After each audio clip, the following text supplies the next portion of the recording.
system work. 9:30, and I'll call the meeting to order. First item of business is adoption of the agenda. Deputy Warden Petrie. Thank you, Warden. Through you, moved by myself, second by Councillor Mayberry, resolved that the agenda be approved as amended by changing the order of business by moving item 6.1, Southwest Ontario Regional Based Hospital Program, after item 4.2, adoption of council minutes of previous meetings, and by changing the order of business by moving item 8.2.1, 2024 audited financial statements presentation, after item 5.3, consideration of report CP 2025-164, application for draft plan of subdivision SB 2404-8 10002228651 Ontario Inc. Would anybody like the Deputy Warden to read that again for clarity? Is there any discussion? All those in favor? Opposed? That is carried. Having adopted the agenda, are there any disclosures of pecuniary interest and the general nature thereof? Not seeing any. Adoption of the council minutes of the previous meetings. Councillor Martin. Thank you, Warden Ryan. Moved by myself and seconded by Councillor Gilvazy. Resolved that the council minutes of May 28th, 2025 be adopted. Is there any discussion? All those in favor? Opposed? That is carried. Is that an objection to the minutes? Councillor Martin. Moved by myself and seconded by Councillor Gilvazy. Resolved that the council minutes of May 28th, 2025 workshop be adopted. Is there any discussion? All those in favor? Opposed? That is carried. And delegations, presentations, and consideration thereof. And I will turn it over to Chief Hall for the Southwest Ontario Regional Base Hospital Program Award.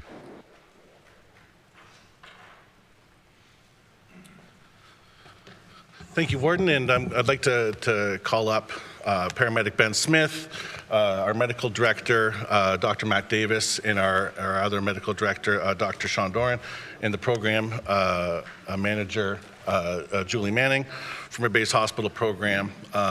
Dr. Doran, I believe, is going to explain the award and the reason that Ben has been selected to receive this. And this is something that I hope to not be the first and only time I stand before you with something like this. I look forward to a bunch more. So thank you very much, and I'll hand it over. Good morning, everyone. Matt Davis, I'm the Regional Medical Director for the Southwest Ontario Regional Base Hospital Program, and I just wanted to provide a little bit of context of the significance of this award to Council today. So we oversee the medical delegation and oversight to over 1,700 paramedics in the Southwest region. And that area makes up kind of down from Windsor up to Tobermory out to Woodstock. And in that region, there's over 325,000 911 calls where paramedics are called to provide medical assistance. And we like to recognize the best of those calls. And today, Dr. Doran is going to provide some details of an excellent call that came across our desk that we believe deserves recognition. And again, the significance of this, over 325,000 calls, and Paramedic Ben here today provide exceptional care, and we'd just like to recognize that. So I'll hand it over to Dr. Doran. Thank you. Thank you for having us, everyone. I appreciate you having us here today. As Matt was saying, I'm the local medical director for SWARP. The case that Ben was involved in was probably one of the most challenging cases that any sort of first responder would encounter. A newborn resuscitation is the case that we're talking about here today. So Ben and his partner really, acted very quickly and decisively and really changed the outcome for this patient's family and for the patient itself. So I think that it's really deserving of being recognized as a really excellently run call and handled with real professionalism and medical expertise. The Commendation Award, particularly the verbiage, is for recognition of delivering exceptional care to a patient in the pre-hospital setting. This award is based on information by peers, service leadership, and or administration, chart auditors, receiving hospital physicians, or the SWARP medical directors. The award specifically recognizes the facilitation of excellent pre-hospital care, exemplary care that goes above the call of duty, and delivering outstanding care in a challenging environment. So Ben, I just want to say thank you very much for your hard work and dedication to the patients that we serve. And this really is an excellent case and a great example of true professionalism and excellent medical care. So I think you and your family should be very proud. It's well deserved.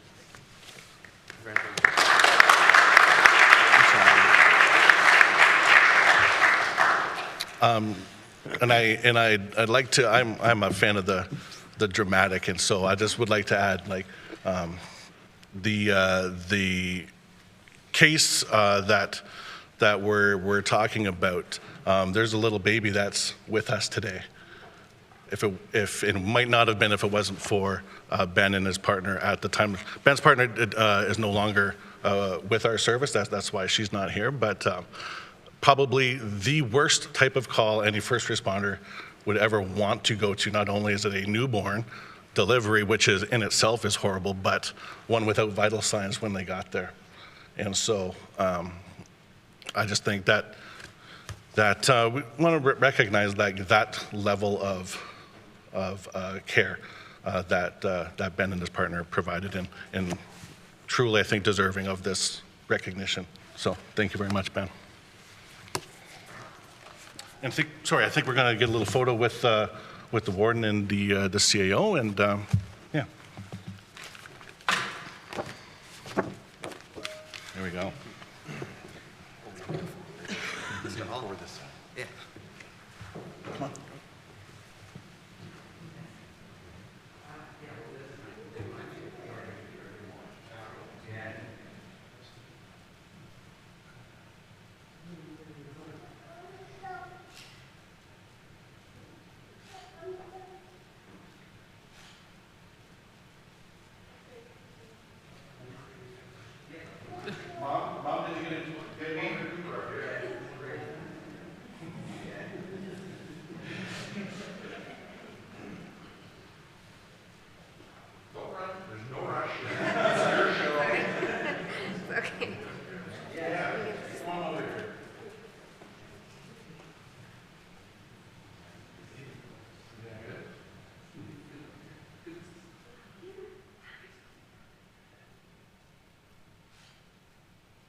Practice my speech.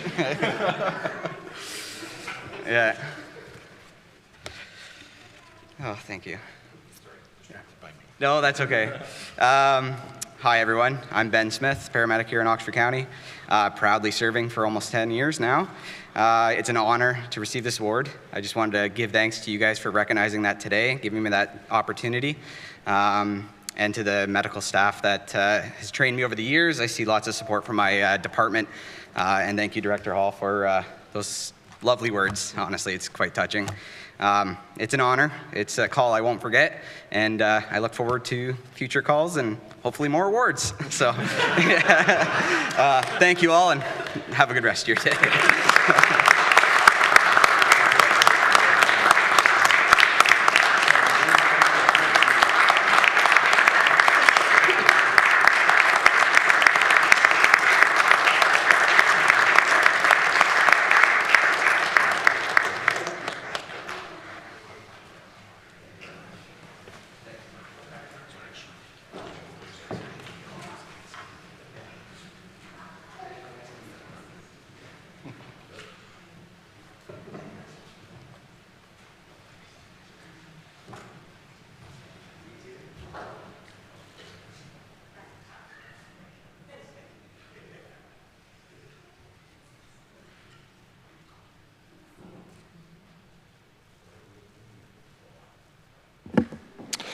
Now, back to boring business. Public meetings. Resolution to go into a public meeting pursuant to the Planning Act. Councillor Tate.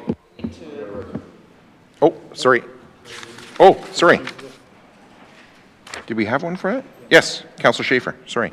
Thank you, Warden. Through you, moved by myself, seconded by Councillor Mayberry. Resolve the information provided in Delegation 6.1 on the open meeting agenda of June 11, 2025 be received. Is there any discussion? It's a good, Councillor Accioni. Yeah, thank you. Through you, Warden. I've just had the pleasure to know that family for, well, since he was the age of his children. And he has always been somebody that's always gone above and beyond. Doesn't matter if you're setting table, he'd be the first one out there trying to help you out. That has just been to a T, and to see him being awarded today is really special. So thanks, everybody. Anyone else? All those in favor? Opposed? That is carried. Now a resolution to go into public meeting. Councillor Tate. Moved by myself, seconded by Councillor Galvaisi. Resolved that the council rise and go into a public meeting pursuant to the Planning Act and the warden chair the public meeting. Is there any discussion? All those in favor? Opposed? That is carried. And now I'll turn it over to Director Michaels to present his report.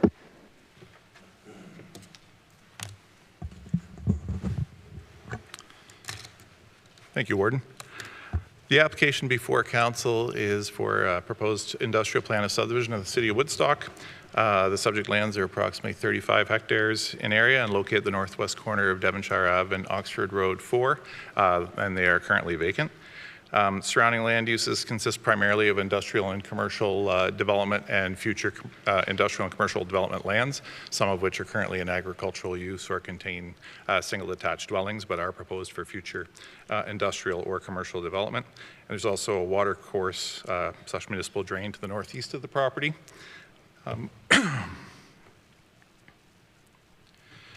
In terms of the proposed subdivision itself, it will consist of 17 industrial lots ranging in size from roughly 1 hectare to 3.5 hectares, and will be serviced by an extension to Springbank Avenue, which will run north-south through the property and ultimately service the development to the north of this property as well. There's also one local road that will serve the development. It's going to be developed in 2 phases, so there's a southerly phase and a northerly phase. The southerly phase is blocks 1 through 5, and then the northerly phase is the remaining blocks, and the reason it's developed in 2 phases is that northerly portion of the subdivision doesn't have access to water and wastewater, because that'll be coming through the property to the north in the future. So those lands will be subject to a holding provision that will ensure confirmation of municipal services before that can be developed. So that's the reason for the phasing of the project primarily. The development of each of these blocks will be subject to site plan control, so any site design issues, site layout, drainage, access can be addressed at the site plan control stage. The lands themselves are already designated for traditional industrial purposes, and the proposed plan of subdivision meets all the OP policy criteria for development in that designation for a plan of subdivision, so no official plan amendment was required. An associated zoning bylaw amendment application was submitted and considered by the city, and it was to rezone these lands from a future development zone to a special general industrial zone to recognize the proposed development, and as noted, to include a holding provision to restrict the development of the northerly portion of the lands until such time as municipal services are available. There's also a very small portion of block 7, which is in the northeast corner of the site, that has an open space, passive open space zone on it, and that's just to recognize that that's in proximity to valley lands and may have flooding hazards at some point in the future. No public or agency concerns have been received to date, and City Council did recommend approval of the subdivision application and approved in principle the zoning bylaw amendment. So in summary, staff are recommending approval of this application as it will provide additional industrial sites and employment opportunities in the city and meets all the criteria of the provincial policy, our provincial planning statement, sorry, and the official plan. And we are recommending approval subject to the attached conditions. Thank you. Questions from council for the planner on the report? Not seeing any. Is the applicant here, and do they wish to speak to their application? When you're done, I'll just ask you to sign in at the desk there. Thanks.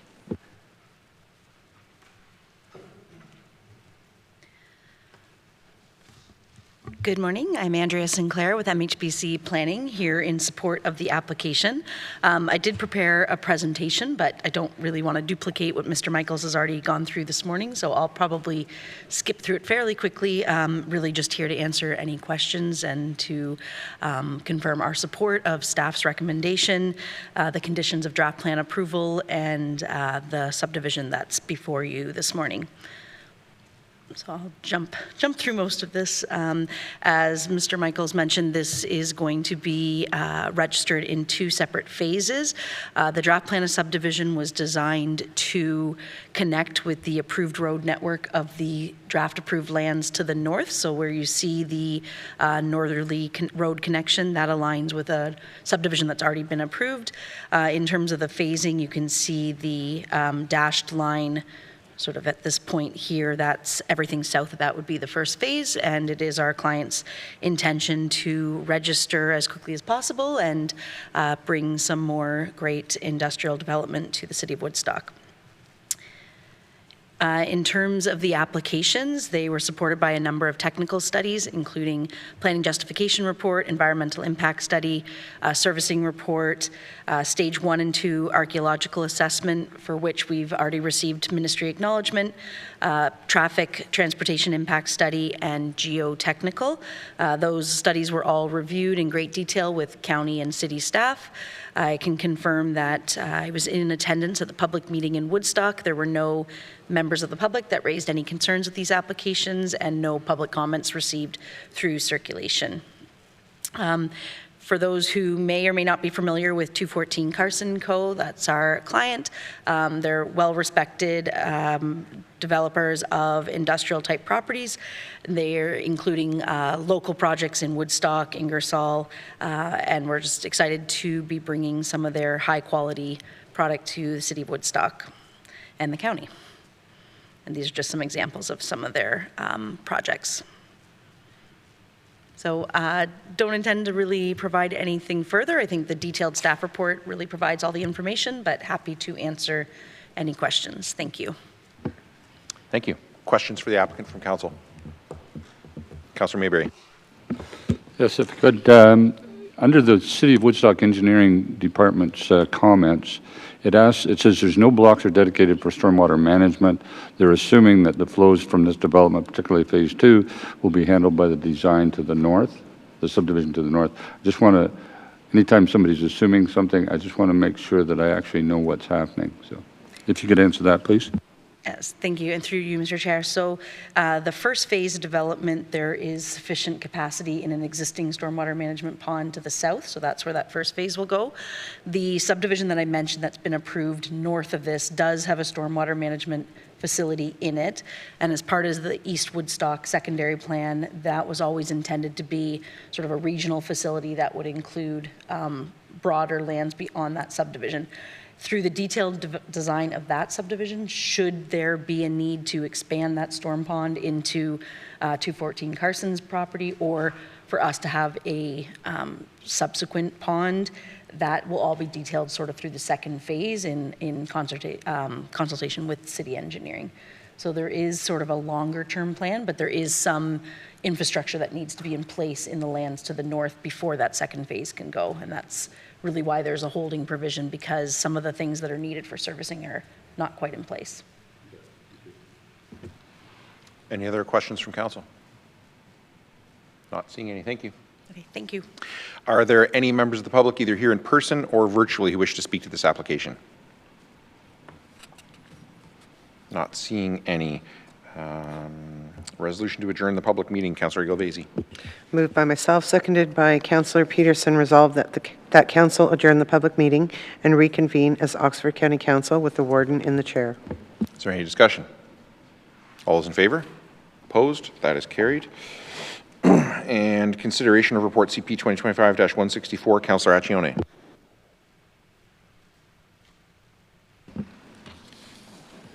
Uh, 5.3, I'm sorry. Warden. Moved by myself, second by Councillor Schaefer, resolved that the recommendation contained in report CP 2025-164 titled Application for Draft Plan of Subdivision SB 24-04-8 100022865 Ontario Inc. be adopted.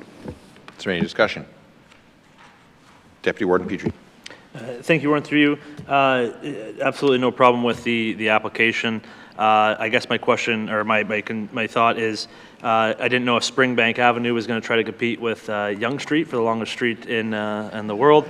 It seems to be going all around the city. It should be I guess, I don't know if the plan is to make it the ring road, but it's almost there, so. Anyone else? All those in favor? Opposed? That is carried. And per the reordered agenda, 8.2.1, CS 2025-18, 2024 audited financial statements presentation, and I will turn it over to Ms. Scrimgeour to make that presentation. Unless Director Boughner wanted to say anything first.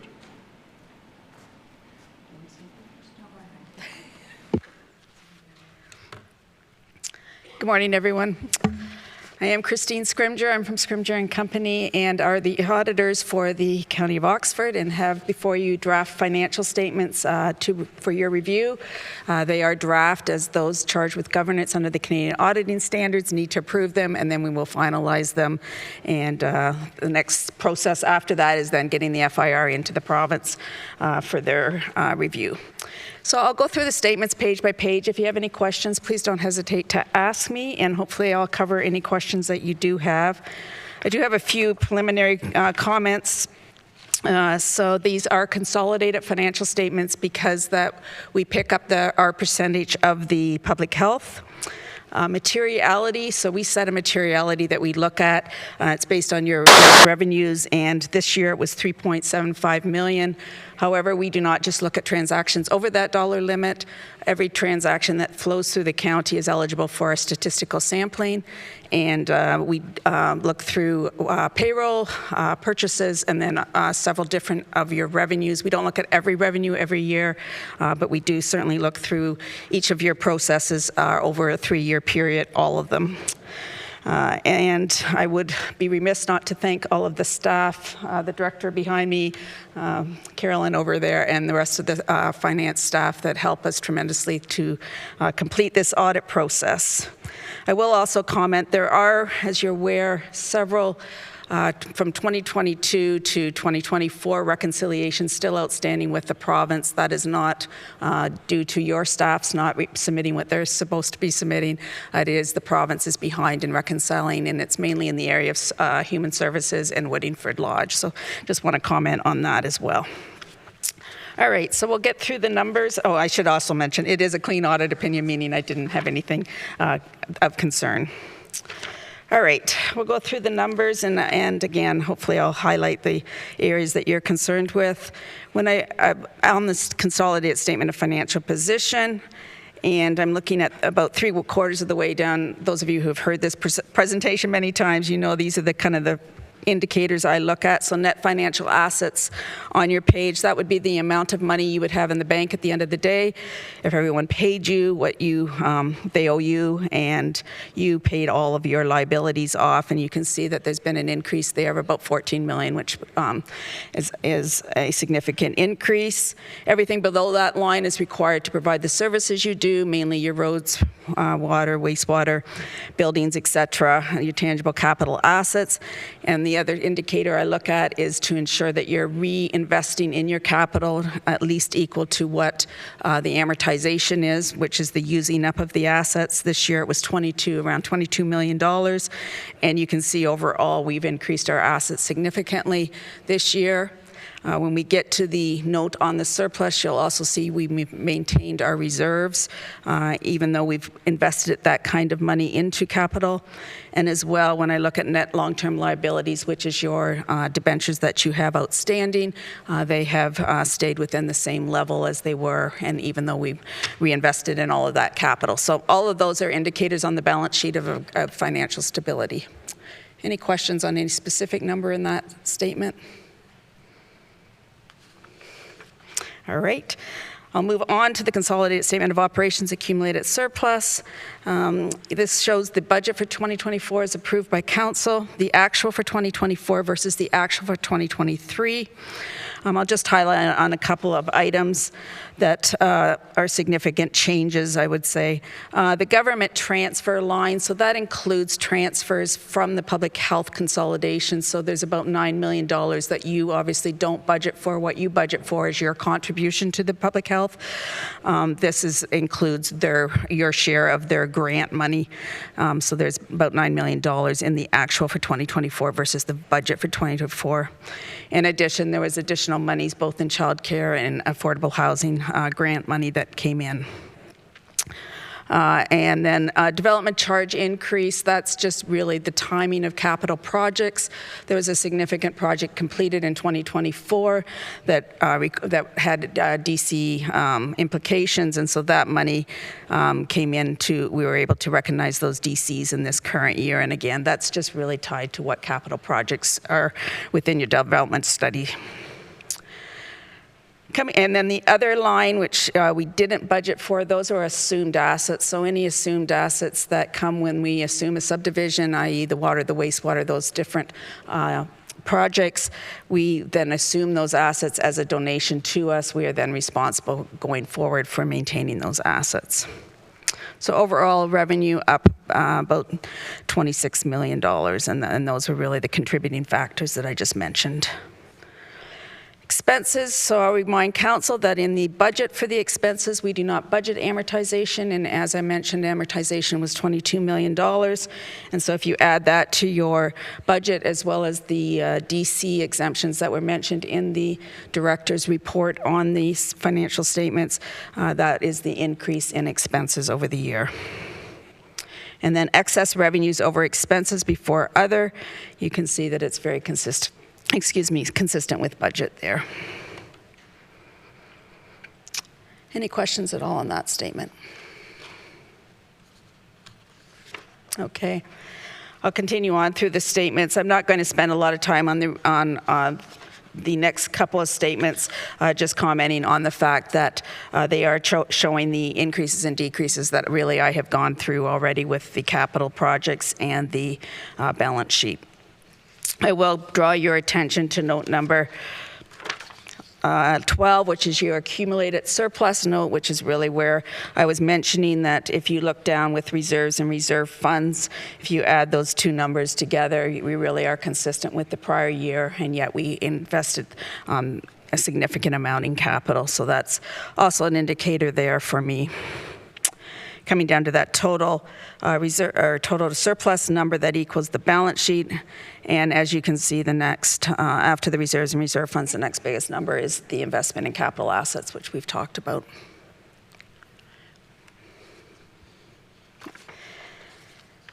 Any questions on that note? At the back of the statements, there's two schedules. One is the consolidated schedule of tangible capital assets, breaking the assets down by components. And you can see there, as you would expect, water, wastewater, roads are the majority of the assets. And then at the back is a segmented report, which is the segue really between these financial statements and that FIR that I mentioned at the beginning.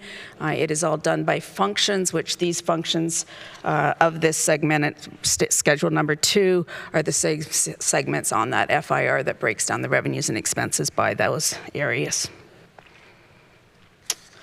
In your package as well, you have the Woodingford Lodge Resident Trust Fund. So those are what we call the pocket money, or the amounts that the residents are able to spend on things like hairdressing and that type of thing. And we do audits of all 3 of the homes, actually, and just looking at transactions, making sure they're properly approved and attribute it to the right resident's account. And that, as well as a clean auditor's opinion.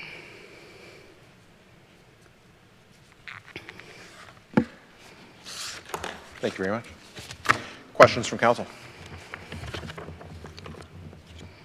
Not seeing any. Can I say one more thing? Absolutely. I know she's not going to appreciate this, but 23. But we so are. I have my back to her right now, so that's probably a good thing. Anyway, 23 years ago, I was invited by the CAO of the day to sit in on some interviews for a treasurer for the county, it was called at that time, and I was fortunate enough to be a part of that process. We interviewed your current director, and the words that came out through both the interview process and the references afterwards were integrity, intelligence, and dedication. Sorry, I'm going to get emotional. Dedication. I've been working with Lynn ever since that time, and I have to say that those are three words that definitely describe Lynn to a T. At that time, the leadership of the finance department had changed several times in the last 5 years, and I was also new as the auditor, so there was lots of change, and she's taken it from that to the current AAA rating that the county now enjoys. And so I would just like to say thank you to her for all of her help over the years with the audit process, for sure. And the only thing I can say is, well done. So thank you. Thank you. Any other questions? Thank you. Okay. Councillor Tate.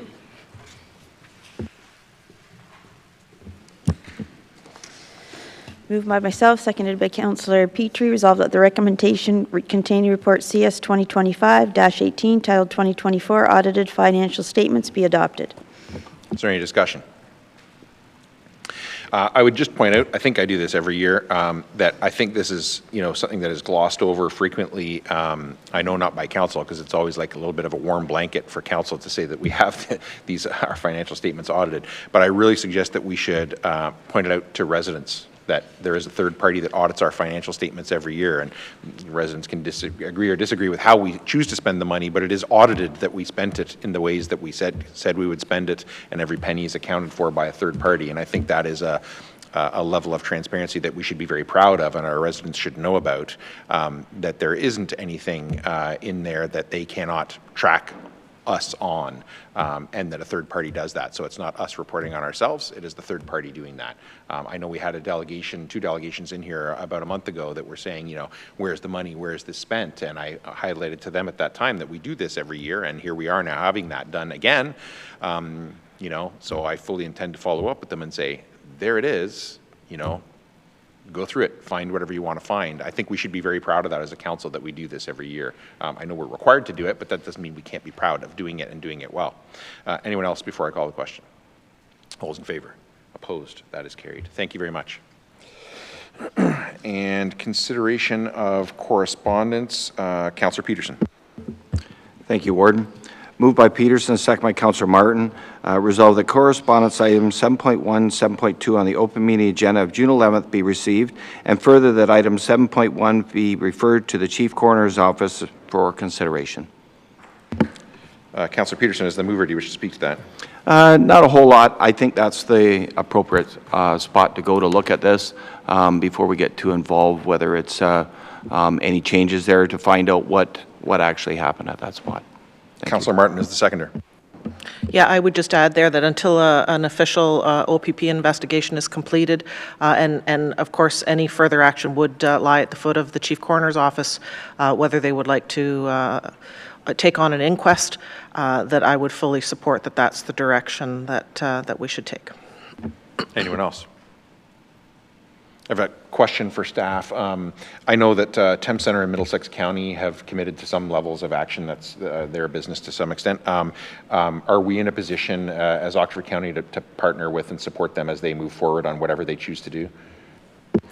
Through the warden to the warden and council. So we will be waiting for the police investigation to conclude, and then depending on that, we will be working with Middlesex as the co-owners of the intersection in that area to determine what needs to be moving forward. Thank you. Anyone else? All those in favor? Opposed? That is carried. And reports from departments, we did that one. 8.2 corporates, did that one. 8.2.2 CS 2025-19 2025 Asset Management Plan. Director Bugner, is there anything you'd like to highlight?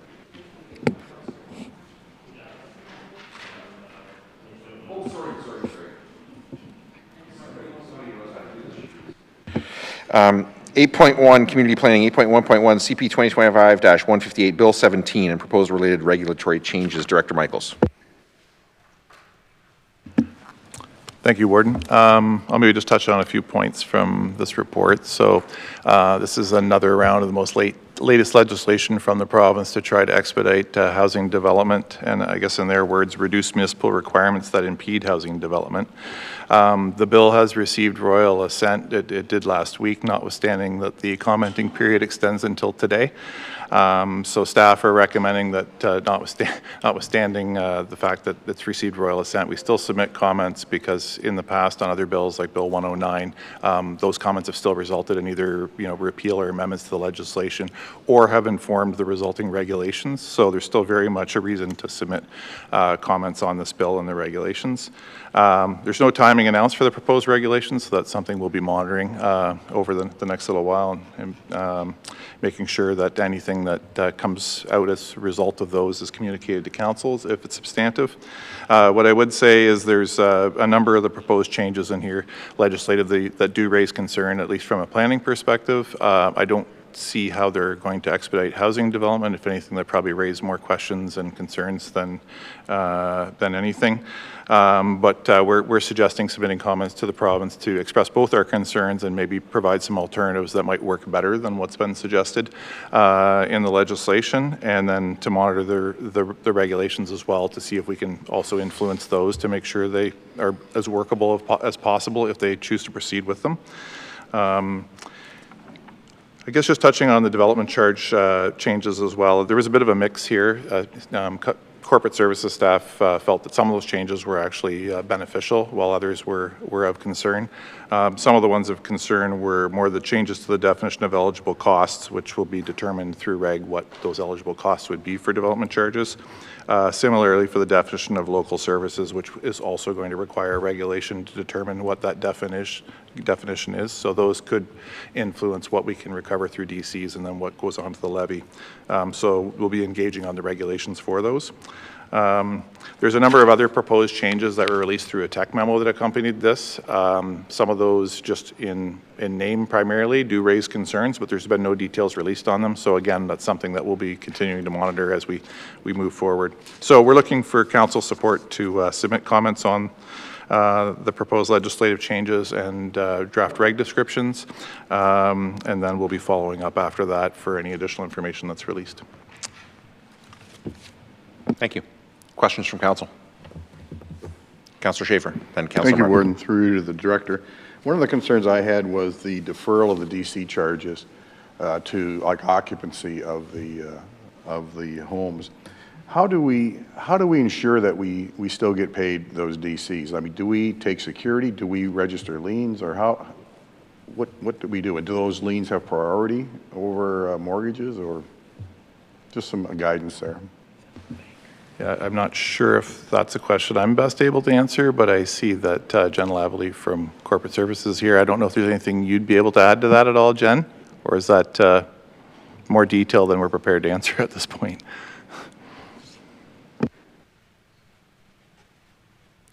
Good morning. So through the Warden, I think that's one of the areas that we had significant concerns on, because the building code does not allow us currently to withhold the occupancy permit pending the payment of those DCs.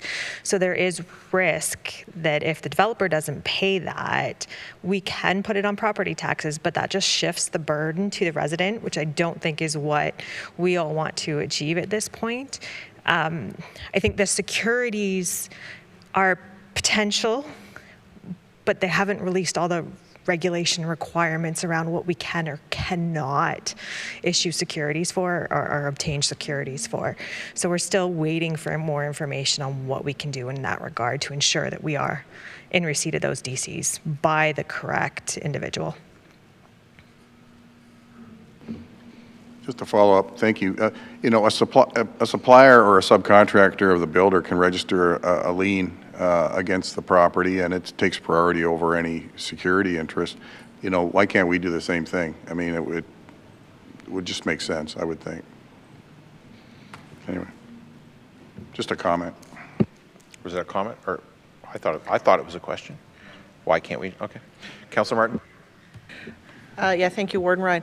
I'm not sure who wants to answer it, but when I think back to Bill 23 and then having read through Bill 17, Bill 23 ended up costing us significantly in the number of human resources that we had to put towards reacting to some of those things. Do we see specific areas within Bill 17 that are going to cause us to have to react that way again and increase the human resources that are put into implementing some of these significant changes? Perhaps I'll start with that one through the warden. I guess, from the Planning Act changes side, it's really going to depend, I think, on what the scope of the changes to the complete application requirements and the way municipalities review studies and at what stage, and if they can at all. That'll determine probably what the resources are that are required, so that will come through the regulation, knowing what that detail will look like. I don't see the other changes thus far having staffing implications other than to be following the regulations and commenting at appropriate times to make sure we can represent the county's interests. On the development charge side, Jennifer, I don't know if there's anything you want to add there. So through the warden, at this time, I don't foresee a need for additional HR to help administer that. However, we haven't engaged in any conversations with the Treasury or building departments with the area municipalities. I don't anticipate anything, but until we have those conversations, I can't say with 100% certainty. Anyone else? Deputy Warden. Thank you, Warden, through you. I'm trying to remember the legislative process. So it has received royal assent, but it's going to be enacted through regulation. So at this point, we're still following the prior legislation, or are we required to, now that this received royal assent, it is the law of the land, but there's no implementation rules? Yeah, so through the warden, yeah, some aspects of the bill now will come into immediate effect. They're, I would say, relatively limited on the Planning Act side. Most of those will be implemented in detail through the regulations, so it's really going to be the enacting of those regulations that'll determine implementation. But for instance, we are now required to have Ministry of Municipal Affairs and Housing approve any changes to our complete application requirements in our official plan if we undertake changes, so that's an immediate requirement. On the development charge side, I'm not sure, Jen, which ones take immediate effect versus which ones are dependent on regulations, so maybe if you want to answer that one. Yeah, so through the warden, that occupancy change does take immediate effect, as well as the interest ceasing on those installment payments. So there is some administrative work that we have to do right away, because we do have agreements that fall under that we then have to look at right away, as well as the change to our interest policy through the development charges and how we apply that to make sure that it's in compliance. So there are a number that are immediate impacts. And just to follow up on that, so again, this is a huge issue because, as you said, like occupancy is a final thing, but that doesn't stop people from moving in sometimes, and it's an enforcement issue. So, and occupancy is granted at the local level at the building by the building department, and then communicated to your department. Is that correct? So, the charges would be, if there's no occupancy given, we can't authorize the DC charges. Is that the interpretation? So through the warden, so it would be the collection of them. So they'd sit essentially as a receivable until the occupancy. However, as I mentioned, we haven't had those conversations as to administratively how we need to work things out with the flow with the area municipality. So that is still something that we have to set up and have that conversation. And just one more follow-up. When it comes to ownership, the developer may not be the owner at occupancy. Is that correct? Or who's still responsible for them? The developer, the person who started who has approval for the subdivision, or is it the person who's in control of the property at that time? And doesn't have to be an answer today. That's just kind of a question out in the air out there of why this, and I'll get in my comments of why this stuff needs to be thought out maybe a little bit more before it gets to our level, right? So.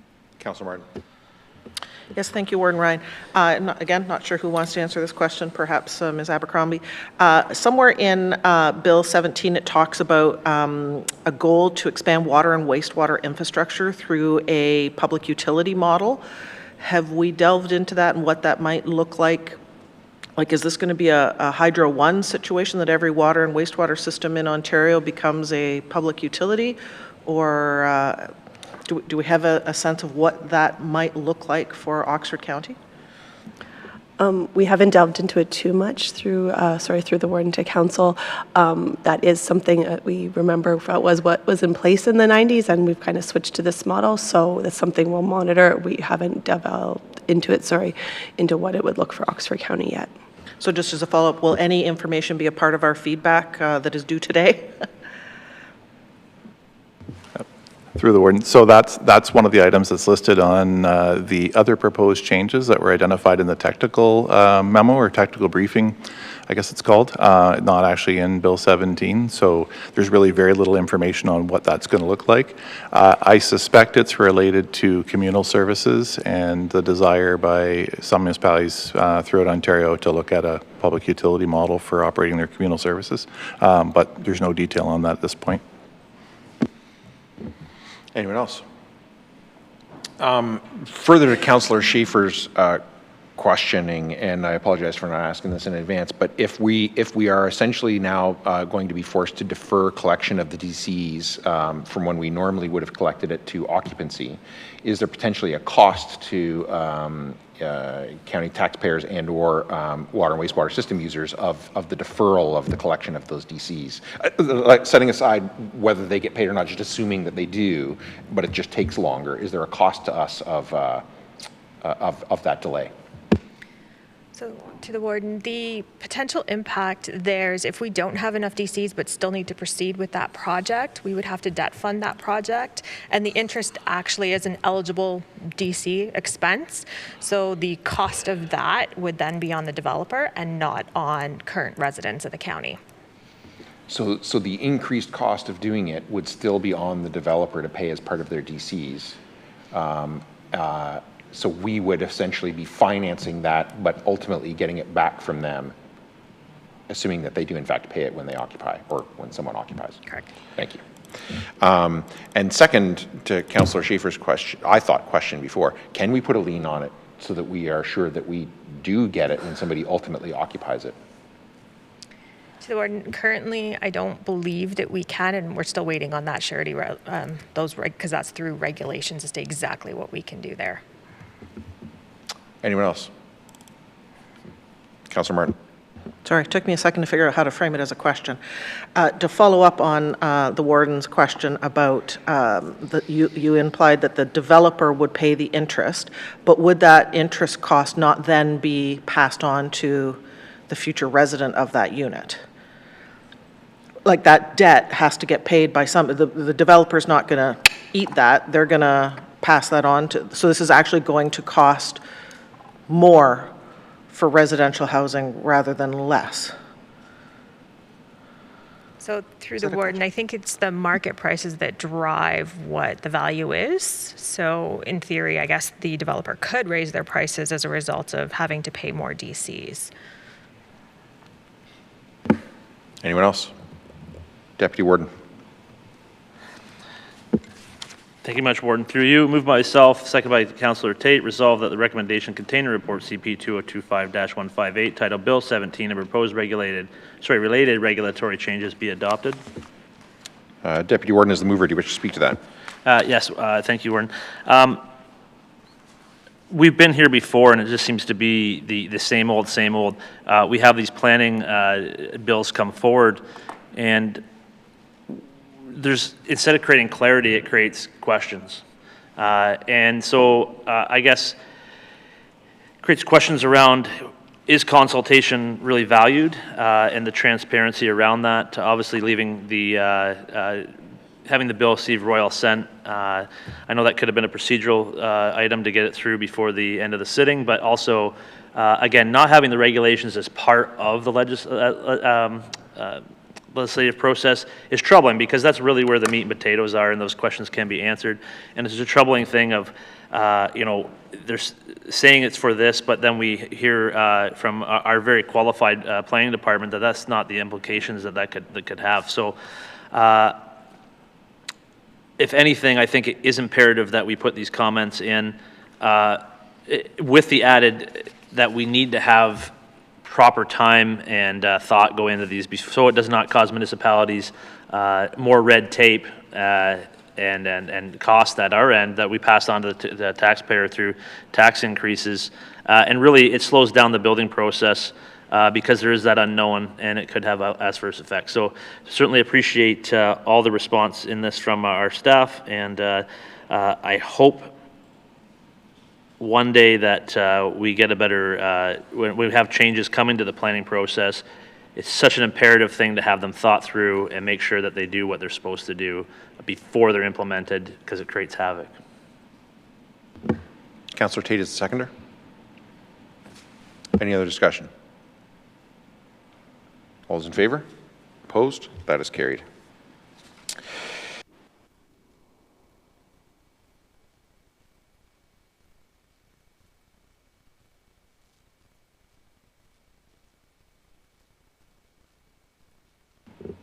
Sorry, forgot my microphone. Director Bugner. Thank you, Warden. Very briefly, so this report is a follow-up to a workshop that we had scheduled following the regular council meeting. The last time we met, what we covered at the workshop was just basically how council can navigate the volume of information that would be presented to them today in the form of the asset management plan for their final approval. So as indicated in the workshop, our asset management plan now includes $3.95 billion worth of county assets. That's excluding our natural assets that have not yet been valued and appended to the plan. In terms of the composition of that $3.95 billion of assets, 26% is related to wastewater, 24% to water, 26% to the transportation network, 11% to bridges and structural culverts, 4% to the stormwater network, and the remaining 9% related to other county assets, including our facilities, information technology, fleet and equipment, waste management, housing, long-term care, paramedic services, and library. So table 1 of the report kind of helps sum up what is in the 2025 budget in terms of supporting the investment in 2025 asset requirements, financial requirements. And you can see the left-hand column there, the 2025 investment surplus deficit. In fact, it is a deficit of $9.68 million in 2025 alone. So then based on the predicated service strategy that's incorporated into the 2025 capital asset management plan, then you can see what the proposed investment summaries result in table 2 there of the report. So, you know, although we're making a little bit of headway on the water and wastewater side, the general levy and the library levy will still be relatively the same as for the 2025 budget. So the improvements that are included in this plan are that are suggested that we need to do to our plan are listed there right below table 2 in terms of reducing our asset data gaps, documenting better life cycle history, refining the risk assessment approach that we use, and implementing and expanding on a physical condition of our programs. So all of that is what is comprised within the asset management plan that's before council today to adopt. And again, this is a living document. You'll see it again before you next year. But this sets a framework. What's new to this plan is the service levels, and which we went over in the workshop in terms of how they were illustrated within each of the asset classes in the plan. If there's any questions, Jen, the predominant author of the plan is here as well to address any questions of council. Thank you. Questions from council on the report? Deputy Warden. Yes, thank you. Thank you for not asking this in advance. But in a lot of the items that were noted of the initiatives that were started, there was noted that there was a problem with the contractor on getting the software up and running. It was an initiative that started in 2024. Obviously, that's an important piece, and I just didn't know if there was. If you could provide council with just an update on, is that something that you think is manageable, or is there a larger issue at play that we may need to look at to make sure you have the resources to be able to do what we asked you of you?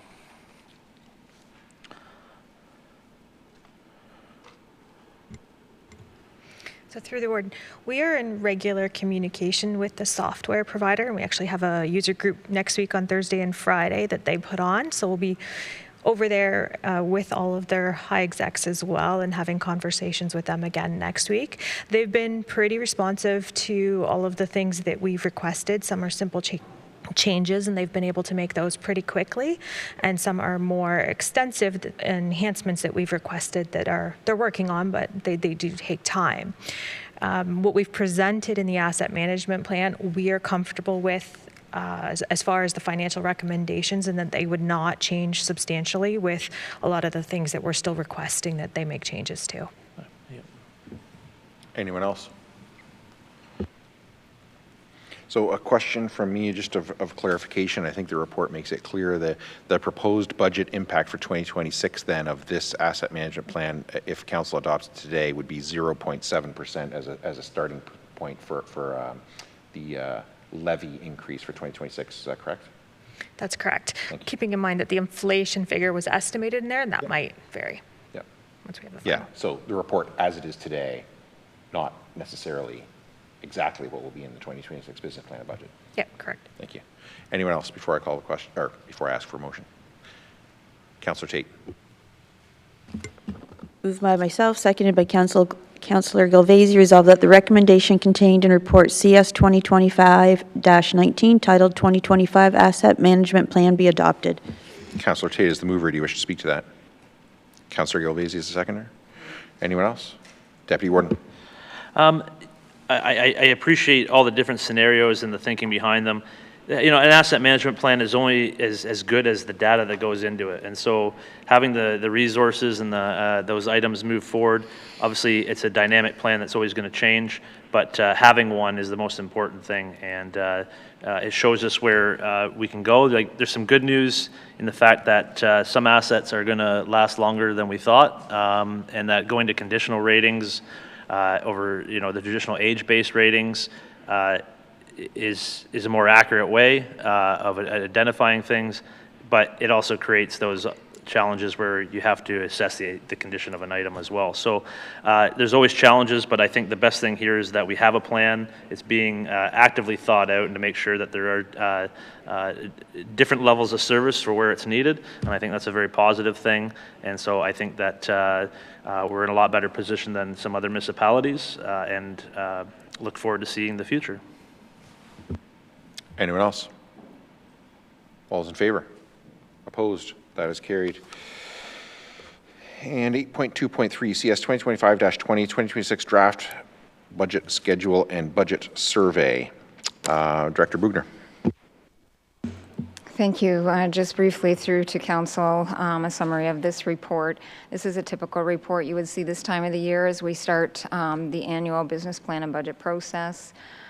So we're also asking council to initiate the annual community engagement program that's clearly articulated within this report and in a collaboration with some of our area municipalities. So upon council's approval of this report, that survey would begin effectively tomorrow or later today. I'm not sure. It depends on how quickly we can pull that together. In any event, it will stay available for comment until August the 29th of this year, at which time then we'll start taking a deeper dive in terms of what the public is saying about how they would like to see us either enhance our services or reduce our services in certain areas or maintain them as we have in the past. So in response to that, then, staff and senior leadership team will take a look at those responses and incorporate what we feel we can into the draft business plan and budget that will be presented to council in November. So you can see from the schedule on, I think it's page 4 of the report, the first special council meeting is scheduled for Thursday, November the 13th. The second scheduled, our special meeting will be November 24th, and then it would be finally debated at the regular council meeting on December the 10th of 2025. So if there are any significant issues with those dates, then we would like to hear from you sooner rather than later, so that we can get placeholders in everybody's calendars to secure those dates and times. Any questions? Carolyn, the author of the report, is here as well, so we can address any questions of council. Questions from council? Not seeing any. Councillor Galvezi. Moved by myself, seconded by Councillor Tate. Resolved that the recommendations contained in report CS 2025-20 titled 2026 Draft Budget Schedule and Budget Survey be adopted. Is there any discussion? Councillor Martin.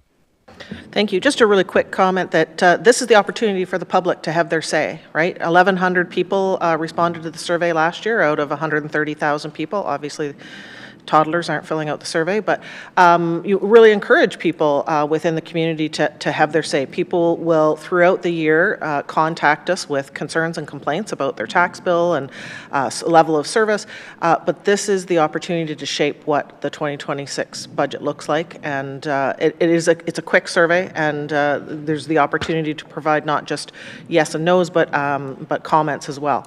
So I always love this time of year, and I love reading the results, and hope that people will take advantage of the opportunity to speak up and have their say. Anyone else? All those in favor? Opposed? That is carried.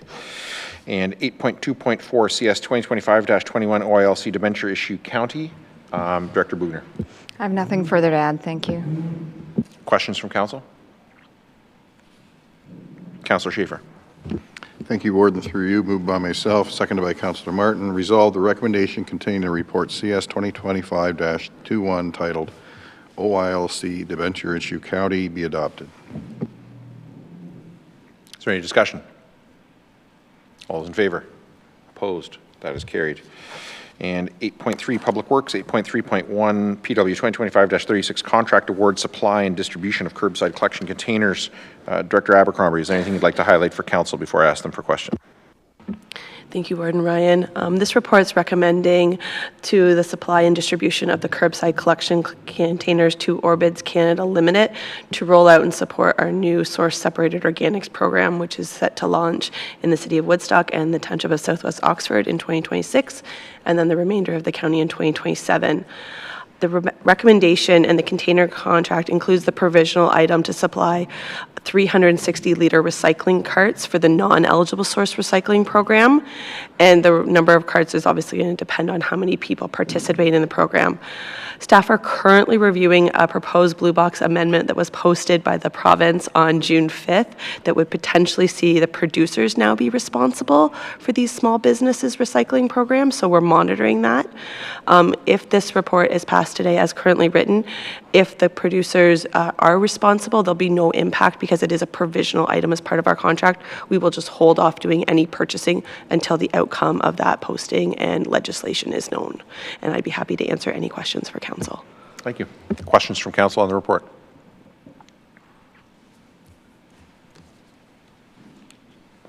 Councillor Martin. I will enthusiastically make this motion. Moved by myself and seconded by Councillor Schaefer, resolved that the recommendations contained in report PW 2025-36 titled Contract Awards, Supply and Distribution of Curbside Collection Containers be adopted. Is there any discussion? All those in favor? Opposed? That is carried. And 8.3.2 PW 2025 excuse me, PW 2025-37 Contract Award Green Initiatives Construction, MERB 2025, and I think this is Director Abercrombie, right? Yeah. Sorry. Is there anything you want to highlight for council before I ask them for questions?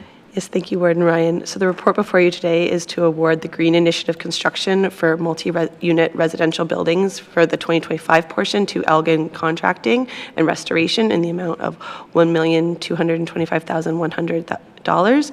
And this is part of the county's commitment to our funding under the Canadian Mortgage and Housing Corporation co-investment fund, which we secured $3.22 million for the upgrades. And so these upgrades will include replacing the gas-fired equipment with electrical systems, installing high-efficiency windows and low-flow fixtures. Together, we are expected to reduce our utility costs by over $6,500 between the two sites annually. There will be minimal impacts to the tenants, and there'll be no displacement required. And we will be coordinating directly with each tenant as we are approaching their unit. And I'd be happy to answer any questions for council. Thank you. Questions from council? Councillor Gilvazy and then Councillor Schaefer. Through you, Warden, are the boilers at the point that they need to be replaced? Through the Warden to Councillor Gilvazy, yes, they are reaching the end of life. Through you, Warden, if I may continue. Do you anticipate an increase in electrical costs? Obviously, if you're moving from a gas-fired boiler system to an electrical system. And so the overall savings, does that take into account the increase in the electrical costs? Through the Warden to Councillor Gilvazy, yes, that is incorporating the decrease in gas as well as the increase in electricity. We still anticipate an annual savings. And one final question through you, Warden. With regards to the heat pump, what about like reliability? So there's a lot of concern that they don't work under, say, -20. So moving forward, is there any concern in that regard? I have spoken to people that put them in, and they said that they wish they hadn't. So through the Warden to Councillor Gilvazy, we are not anticipating any issues. We actually already have a housing location that is fully on this and has been for over 15 years, and we do not have problems at that facility. Councillor Schaefer. Thank you, Warden, through you. Just a quick question regarding the Mariah Street property. It's a $5,000 annual savings, I think, in costs. Can you give me a ballpark on how long it will take then to cover the costs of the new boiler and the electrical service upgrade and things like that? Just a ballpark. Through the Warden to Council, I don't have that exact number in front of me, but with the funding that we've received from CMHC, it is less than 15 years, if I remember correctly. But I can get that exact number for you if you'd like. Okay, just to follow up then. So the life of the unit then, will it be estimated to last? I think it's over 20 years. 20? Okay, thank you. Anyone else? Councillor Accioni. Thank you. Through you, Warden. Moved by myself, second by Councillor Schaefer. Resolved that the recommendation contained in Report PW 2025-37 titled Contract Award Green Initiatives Construction MURB 2025 be adopted. Is there any discussion? So a green initiative that's going to save us money, save residents money. Correct me if I'm wrong, but I don't think I saw FCM or PCP anywhere in the report. Seems like a good news story to me. Anyone else before I call the question? All those in favor? Opposed? That is carried. No unfinished business. Any motions, notice of motions? Deputy Warden? Thank you. I have a notice of motion that I'd like to move, so it'd be on the next agenda. It'd be to amend 5.5 of Oxford County Policy 6.07, purchasing policy, that competitive procurement that are of an amount of $1 million or greater have the same approval authority as competitive procurements that are currently more than $100,000 and less than $1 million. Yep, and I've provided them. Any inquiries of staff? Not seeing any. Motion to go into closed. Councillor Palmer.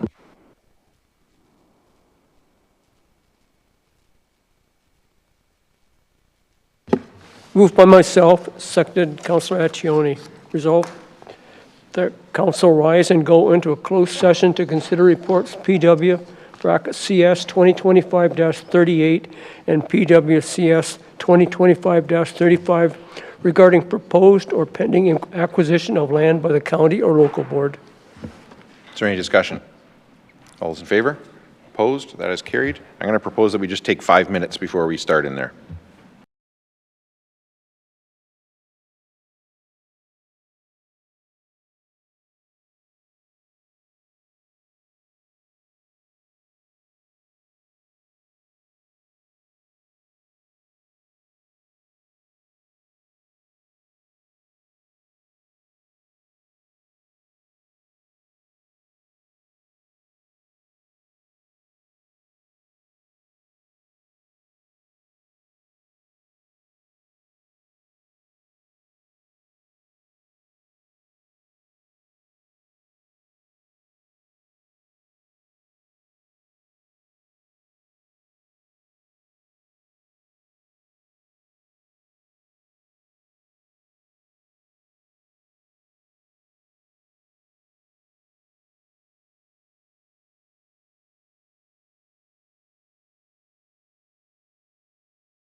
Councillor Mayberry.